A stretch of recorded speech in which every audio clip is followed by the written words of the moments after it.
Chapter 6. Pierre had of late rarely seen his wife alone. Both in Petersburg and in Moscow their house was always full of visitors. The night after the duel he did not go to his bedroom but, as he often did, remained in his father's room, that huge room in which Count Bezukov had died. He lay down on the sofa meaning to fall asleep and forget all that had happened to him, but could not do so.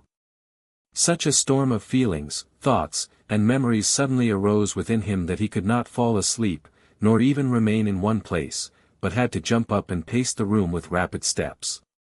Now he seemed to see her in the early days of their marriage, with bare shoulders and a languid, passionate look on her face, and then immediately he saw beside her Dólokhov's handsome, insolent, hard, and mocking face as he had seen it at the banquet, and then that same face pale, quivering, and suffering, as it had been when he reeled and sank on the snow. What has happened? He asked himself. I have killed her lover, yes, killed my wife's lover. Yes, that was it. And why? How did I come to do it? Because you married her, answered an inner voice. But in what was I to blame, he asked. In marrying her without loving her, in deceiving yourself and her. And he vividly recalled that moment after supper at Prince Vasili's, when he spoke those words he had found so difficult to utter, I love you. It all comes from that. Even then I felt it, he thought. I felt then that it was not so, that I had no right to do it. And so it turns out. He remembered his honeymoon and blushed at the recollection. Particularly vivid, humiliating, and shameful was the recollection of how one day soon after his marriage he came out of the bedroom into his study a little before noon in his silk dressing gown and found his head steward there, who, bowing respectfully, looked into his face and at his dressing gown and smiled slightly, as if expressing respectful understanding of his employer's happiness. But how often I have felt proud of her majestic beauty and social tact, thought he, been proud of my house, in which she received all Petersburg, proud of her unapproachability and beauty. So this is what I was proud of. I then thought that I did not understand her. How often when considering her character I have told myself that I was to blame for not understanding her, for not understanding that constant composure and complacency and lack of all interests or desires, and the whole secret lies in the terrible truth that she is a depraved woman. Now I have spoken that terrible word to myself, all has become clear. Anatole used to come to borrow money from her and used to kiss her naked shoulders. She did not give him the money, but let herself be kissed. Her father in jest tried to rouse her jealousy, and she replied with a calm smile that she was not so stupid as to be jealous. Let him do what he pleases, she used to say of me. One day I asked her if she felt any symptoms of pregnancy. She laughed contemptuously and said she was not a fool to want to have children, and that she was not going to have any children by me. Then he recalled the coarseness and bluntness of her thoughts and the vulgarity of the expressions that were natural to her, though she had been brought up in the most aristocratic circles. I'm not such a fool. Just you try it on. Allez-vous promener, she used to say. Often seeing the success she had with young and old men and women, Pierre could not understand why he did not love her. You clear out of this. Yes, I never loved her, said he to himself. I knew she was a depraved woman, he repeated, but dared not admit it to myself. And now there's Dólokhov sitting in the snow with a forced smile and perhaps dying, while meeting my remorse with some forced bravado. Pierre was one of those people who, in spite of an appearance of what is called weak character, do not seek a confidant in their troubles. He digested his sufferings alone. It is all her fault, he said to himself, but what of that? Why did I bind myself to her? Why did I say, je vous aime, to her, which was a lie, and worse than a lie? I am guilty and must endure, what? A slur on my name? A misfortune for life? Oh, that's nonsense, he thought. The slur on my name and honor, that's all apart from myself. I love you. Louis XVI was executed because they said he was dishonorable and a criminal, came into Pierre's head, and from their point of view they were right, as were those two who canonized him and died a martyr's death for his sake. Then Robespierre was beheaded for being a despot. Who is right and who is wrong? No one. But if you are alive, live, tomorrow you'll die as I might have died an hour ago. And is it worth tormenting oneself, when one has only a moment of life in comparison with eternity? But at the moment when he imagined himself calmed by such reflections, she suddenly came into his mind as she was at the moments when he had most strongly expressed his insincere love for her, and he felt the blood rush to his heart and had again to get up and move about and break and tear whatever came to his hand. Why did I tell her that, je vous aime, he kept repeating to himself. And when he had said it for the 10th time, Moliere's words, mais que diable allait-il faire dans cette galère? Asterisk occurred to him, and he began to laugh at himself. Asterisk, but what the devil was he doing in that galley? In the night he called his valet and told him to pack up to go to Petersburg. He could not imagine how he could speak to her now. He resolved to go away next day and leave a letter informing her of his intention to part from her forever. Next morning when the valet came into the room with his coffee, Pierre was lying asleep on the ottoman with an open book in his hand. He woke up and looked round for a while with a startled expression, unable to realize where he was. "The Countess told me to inquire whether your Excellency was at home," said the valet. But before Pierre could decide what answer he would send, the Countess herself in a white satin dressing gown embroidered with silver and with simply dressed hair, 2 immense plaits twice round her lovely head like a coronet, entered the room, calm and majestic, except that there was a wrathful wrinkle on her rather prominent marble brow. With her imperturbable calm she did not begin to speak in front of the valet. She knew of the duel and had come to speak about it. She waited till the valet had set down the coffee things and left the room. Pierre looked at her timidly over his spectacles, and like a hare surrounded by hounds who lays back her ears and continues to crouch motionless before her enemies, he tried to continue reading. But feeling this to be senseless and impossible, he again glanced timidly at her. She did not sit down but looked at him with a contemptuous smile, waiting for the valet to go. "Well, what's this now? What have you been up to now, I should like to know?" she asked sternly. "What have I?" stammered Pierre. "So it seems you're a hero, eh? Come now, what was this duel about? What is it meant to prove? What? I ask you." Pierre turned over heavily on the ottoman and opened his mouth, but could not reply. "If you won't answer, I'll tell you," Helene went on. "You believe everything you're told." "You were told," Helene laughed, "that Dólokhov was my lover," she said in French with her coarse plainness of speech, uttering the word amant as casually as any other word, "and you believed it. Well, what have you proved? What does this duel prove? That you're a fool, que vous êtes un sot, but everybody knew that. What will be the result? That I shall be the laughingstock of all Moscow, that everyone will say that you, drunk and not knowing what you were about, challenged a man you are jealous of without cause." Helene raised her voice and became more and more excited, "A man who's a better man than you in every way." "Hm. Hm," growled Pierre, frowning without looking at her, and not moving a muscle. "And how could you believe he was my lover?" "Why? Because I like his company. If you were cleverer and more agreeable, I should prefer yours." "Don't speak to me. I beg you," muttered Pierre hoarsely. "Why shouldn't I speak? I can speak as I like, and I tell you plainly that there are not many wives with husbands such as you who would not have taken lovers, amants, but I have not done so," said she. Pierre wished to say something, looked at her with eyes whose strange expression she did not understand, and lay down again. He was suffering physically at that moment, there was a weight on his chest and he could not breathe. He knew that he must do something to put an end to this suffering, but what he wanted to do was too terrible. "We had better separate," he muttered in a broken voice. "Separate? Very well, but only if you give me a fortune," said Helene. "Separate? That's a thing to frighten me with." Pierre leaped up from the sofa and rushed staggering toward her.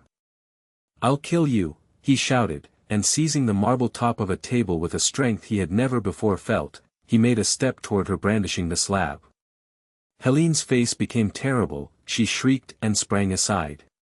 His father's nature showed itself in Pierre. He felt the fascination and delight of frenzy. He flung down the slab, broke it, and swooping down on her with outstretched hands shouted, "Get out," in such a terrible voice that the whole house heard it with horror. God knows what he would have done at that moment had Helene not fled from the room. A week later Pierre gave his wife full power to control all his estates in Great Russia, which formed the larger part of his property, and left for Petersburg alone. Chapter 7. 2 months had elapsed since the news of the Battle of Austerlitz and the loss of Prince Andrew had reached Bald Hills, and in spite of the letters sent through the embassy and all the searches made, his body had not been found nor was he on the list of prisoners. What was worst of all for his relations was the fact that there was still a possibility of his having been picked up on the battlefield by the people of the place and that he might now be lying, recovering or dying, alone among strangers and unable to send news of himself. The gazettes from which the old prince first heard of the defeat at Austerlitz stated, as usual very briefly and vaguely, that after brilliant engagements the Russians had had to retreat and had made their withdrawal in perfect order. The old prince understood from this official report that our army had been defeated. A week after the Gazette report of the Battle of Austerlitz came a letter from Kutuzov informing the prince of the fate that had befallen his son. "Your son," wrote Kutuzov, "fell before my eyes, a standard in his hand and at the head of a regiment. He fell as a hero, worthy of his father and his fatherland. To the great regret of myself and of the whole army it is still uncertain whether he is alive or not. I comfort myself and you with the hope that your son is alive, for otherwise he would have been mentioned among the officers found on the field of battle, a list of whom has been sent me under flag of truce." After receiving this news late in the evening, when he was alone in his study, the old prince went for his walk as usual next morning, but he was silent with his steward, the gardener, and the architect, and though he looked very grim he said nothing to anyone. When Princess Mary went to him at the usual hour he was working at his lathe and, as usual, did not look round at her. "Ah, Princess Mary," he said suddenly in an unnatural voice, throwing down his chisel. The wheel continued to revolve by its own impetus, and Princess Mary long remembered the dying creak of that wheel, which merged in her memory with what followed. She approached him, saw his face, and something gave way within her. Her eyes grew dim. By the expression of her father's face, not sad, not crushed, but angry and working unnaturally, she saw that hanging over her and about to crush her was some terrible misfortune, the worst in life, one she had not yet experienced, irreparable and incomprehensible, the death of one she loved. "Father! Andrew!" said the ungraceful, awkward princess with such an indescribable charm of sorrow and self-forgetfulness that her father could not bear her look but turned away with a sob. "Bad news. He's not among the prisoners nor among the killed." Kutuzov writes, and he screamed as piercingly as if he wished to drive the princess away by that scream. "Killed." The princess did not fall down or faint. She was already pale, but on hearing these words her face changed and something brightened in her beautiful, radiant eyes. It was as if joy, a supreme joy apart from the joys and sorrows of this world, overflowed the great grief within her. She forgot all fear of her father, went up to him, took his hand, and drawing him down put her arm round his thin, scraggy neck. "Father," she said, "do not turn away from me, let us weep together." "Scoundrels! Blackguards!" shrieked the old man, turning his face away from her. "Destroying the army, destroying the men. And why? Go, go and tell Lise." The princess sank helplessly into an armchair beside her father and wept. She saw her brother now as he had been at the moment when he took leave of her and of Lise, his look tender yet proud. She saw him tender and amused as he was when he put on the little icon. Did he believe? Had he repented of his unbelief? Was he now there? There in the realms of eternal peace and blessedness, she thought. "Father, tell me how it happened," she asked through her tears. "Go. Go. Killed in battle, where the best of Russian men and Russia's glory were led to destruction. Go, Princess Mary. Go and tell Lise. I will follow." When Princess Mary returned from her father, the little princess sat working and looked up with that curious expression of inner, happy calm peculiar to pregnant women. It was evident that her eyes did not see Princess Mary but were looking within, into herself, at something joyful and mysterious taking place within her. "Mary," she said, moving away from the embroidery frame and lying back, "give me your hand." She took her sister-in-law's hand and held it below her waist. Her eyes were smiling expectantly, her downy lip rose and remained lifted in childlike happiness. Princess Mary knelt down before her and hid her face in the folds of her sister-in-law's dress. "There, there. Do you feel it? I feel so strange. And do you know, Mary, I am going to love him very much," said Lise, looking with bright and happy eyes at her sister-in-law. Princess Mary could not lift her head, she was weeping. "What is the matter, Mary?" "Nothing, only I feel sad about Andrew," she said, wiping away her tears on her sister-in-law's knee.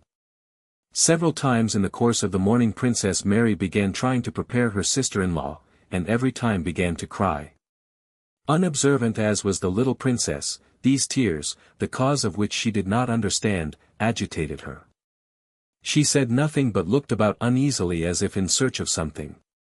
Before dinner the old prince, of whom she was always afraid, came into her room with a peculiarly restless and malign expression and went out again without saying a word. She looked at Princess Mary, then sat thinking for a while with that expression of attention to something within her that is only seen in pregnant women, and suddenly began to cry. "Has anything come from Andrew?" she asked. "No, you know it's too soon for news. But my father is anxious and I feel afraid." "So there's nothing?" "Nothing," answered Princess Mary, looking firmly with her radiant eyes at her sister-in-law. She had determined not to tell her and persuaded her father to hide the terrible news from her till after her confinement, which was expected within a few days. Princess Mary and the old prince each bore and hid their grief in their own way.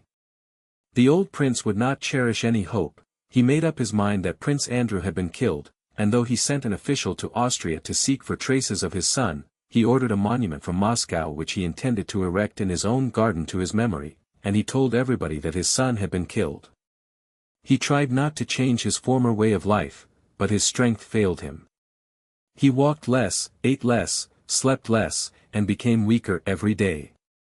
Princess Mary hoped. She prayed for her brother as living and was always awaiting news of his return. Chapter 8.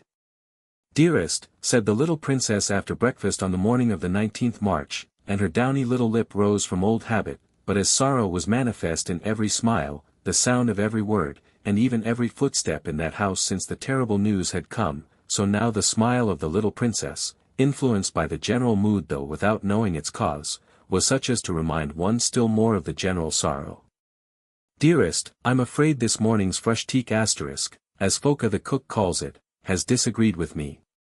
Asterisk Frühstück, breakfast. What is the matter with you, my darling? You look pale." "Oh, you are very pale," said Princess Mary in alarm, running with her soft, ponderous steps up to her sister-in-law. "Your Excellency, should not Mary Bogdanovna be sent for?" said one of the maids who was present.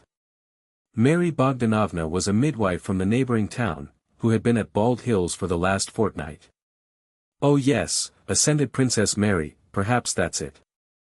I'll go. Courage, my angel." She kissed Lise and was about to leave the room. "Oh, no, no." And besides the pallor and the physical suffering on the little princess' face, an expression of childish fear of inevitable pain showed itself. "No, it's only indigestion. Say it's only indigestion, say so, Mary. Say," and the little princess began to cry capriciously like a suffering child and to wring her little hands even with some affectation. Princess Mary ran out of the room to fetch Mary Bogdanovna. "Mon Dieu! Mon Dieu!" "Oh," she heard as she left the room. The midwife was already on her way to meet her, rubbing her small, plump white hands with an air of calm importance. "Mary Bogdanovna, I think it's beginning," said Princess Mary looking at the midwife with wide-open eyes of alarm. "Well, the Lord be thanked, Princess," said Mary Bogdanovna, not hastening her steps. "You young ladies should not know anything about it." "But how is it the doctor from Moscow is not here yet?" said the princess. In accordance with Lisa's and Prince Andrew's wishes, they had sent in good time to Moscow for a doctor and were expecting him at any moment. "No matter, Princess, don't be alarmed," said Mary Bogdanovna. "We'll manage very well without a doctor." 5 minutes later Princess Mary from her room heard something heavy being carried by. She looked out. The men servants were carrying the large leather sofa from Prince Andrew's study into the bedroom. On their faces was a quiet and solemn look.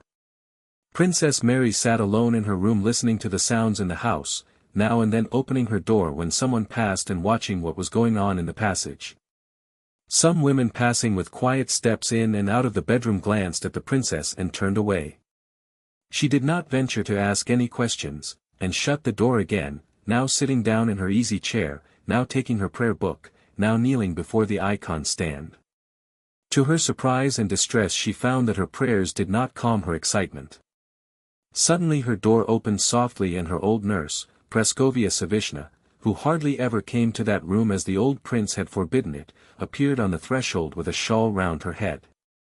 "I've come to sit with you a bit, Masha," said the nurse, "and here I've brought the prince's wedding candles to light before his saint, my angel," she said with a sigh. "Oh, nurse, I'm so glad. God is merciful, Bertie." The nurse lit the gilt candles before the icons and sat down by the door with her knitting. Princess Mary took a book and began reading. Only when footsteps or voices were heard did they look at one another, the princess anxious and inquiring, the nurse encouraging. Everyone in the house was dominated by the same feeling that Princess Mary experienced as she sat in her room. But owing to the superstition that the fewer the people who know of it the less a woman in travail suffers, everyone tried to pretend not to know, no one spoke of it, but apart from the ordinary staid and respectful good manners habitual in the prince's household, a common anxiety, a softening of the heart, and a consciousness that something great and mysterious was being accomplished at that moment made itself felt. There was no laughter in the maids' large hall. In the men servants' hall all sat waiting, silently and alert. In the outlying serfs' quarters torches and candles were burning and no one slept. The old prince, stepping on his heels, paced up and down his study and sent Tikhon to ask Mary Bogdanovna what news. "Say only that, the prince told me to ask, and come and tell me her answer." "Inform the prince that labor has begun," said Mary Bogdanovna, giving the messenger a significant look. Tikhon went and told the prince. "Very good," said the prince closing the door behind him, and Tikhon did not hear the slightest sound from the study after that. After a while he re-entered it as if to snuff the candles, and, seeing the prince was lying on the sofa, looked at him, noticed his perturbed face, shook his head, and going up to him silently kissed him on the shoulder and left the room without snuffing the candles or saying why he had entered. The most solemn mystery in the world continued its course. Evening passed, night came, and the feeling of suspense and softening of heart in the presence of the unfathomable did not lessen but increased. No one slept.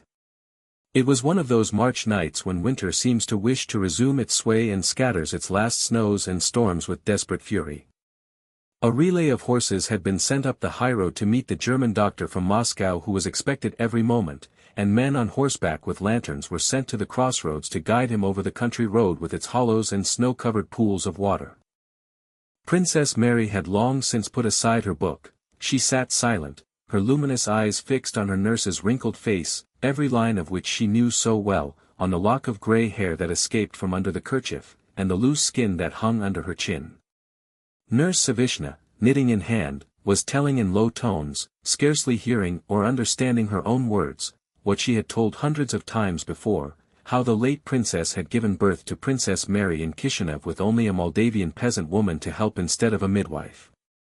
"God is merciful, doctors are never needed," she said. Suddenly a gust of wind beat violently against the casement of the window, from which the double frame had been removed. By order of the prince, one window frame was removed in each room as soon as the larks returned, and, forcing open a loosely closed latch, set the damask curtain flapping and blew out the candle with its chill, snowy draught. Princess Mary shuddered. Her nurse, putting down the stocking she was knitting, went to the window and leaning out tried to catch the open casement. The cold wind flapped the ends of her kerchief and her loose locks of grey hair. "Princess, my dear," there's someone driving up the avenue, she said, holding the casement and not closing it. With lanterns. Most likely the doctor. Oh, my God. Thank God, said Princess Mary. I must go and meet him, he does not know Russian. Princess Mary threw a shawl over her head and ran to meet the newcomer. As she was crossing the anteroom she saw through the window a carriage with lanterns, standing at the entrance. She went out on the stairs. On a banister post stood a tallow candle which guttered in the draught. On the landing below, Philip, the footman, stood looking scared and holding another candle. Still lower, beyond the turn of the staircase, one could hear the footstep of someone in thick felt boots, and a voice that seemed familiar to Princess Mary was saying something. Thank God, said the voice. And father? Gone to bed, replied the voice of Demian the house steward, who was downstairs. Then the voice said something more, Demian replied, and the steps in the felt boots approached the unseen bend of the staircase more rapidly. It's Andrew, thought Princess Mary. No, it can't be, that would be too extraordinary, and at the very moment she thought this, the face and figure of Prince Andrew, in a fur cloak the deep collar of which covered with snow, appeared on the landing where the footman stood with the candle.